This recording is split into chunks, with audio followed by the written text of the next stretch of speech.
16 दिसंबर सन 21 का, जो कि उन्होंने हमारे नगर नाना हज़रत मौलाना अब्दुल बारी फिरंगी महली साहब के खिदमत में भेजा था। और इसमें लिखा हुआ है कि मौलाना Abdul Bari Firangi Mahal Lucknow have every reason praise god for his grey hope, you are well, Gandhi.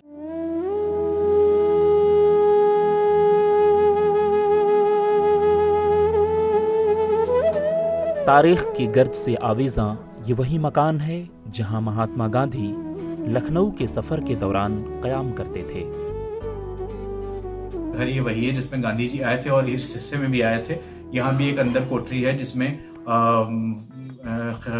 खिलाफत तहरीक, नॉन कोऑपरेशन और फ्रीडम मूवमेंट की खुफिया मीटिंग्स होती थी, जिसमें मौलाना अबुल कलाम आज़ाद, मौलाना अब्दुल बारी, महात्मा गांधी और भी सब लोग इकट्ठा होते थे। फिरंगी महल और मौलाना अब्दुल बारी फिरंगी महली से महात्मा गांधी का गहरा रिश्ता था। देखिए, गांधी जी का और फिरंगी महल का बहुत ताल्लुक़ है। जैसे आपको मालूम होगा कि गांधी जी जब आए थे तो यहीं ठहरे थे। पूरे मुल्क में लखनऊ की तहजीब अपनी एक मुनफरिद शनाख्त रखती है। डॉक्टर हयातुल्लाह अंसारी साहब कौमी आवाज़ के एडिटर, और उनके एक बचपन का किस्सा जो उन्होंने अपनी सवाने हयात में लिखा है कि गांधी जी जब यहाँ पर आए फिरंगी महल में तो वो अपने साथ एक बकरी लाए थे और उसी का दूध पीते थे वो।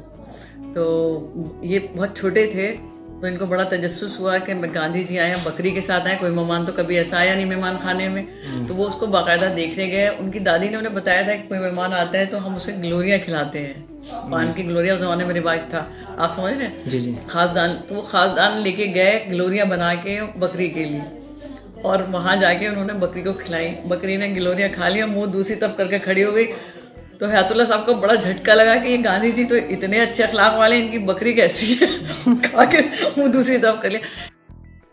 इससे साफ तौर पर नुमाया है कि गांधी जी कौमी यकजहती और भाईचारगी के दिलदादा थे, इसीलिए वो मुल्क की तकसीम नहीं चाहते थे।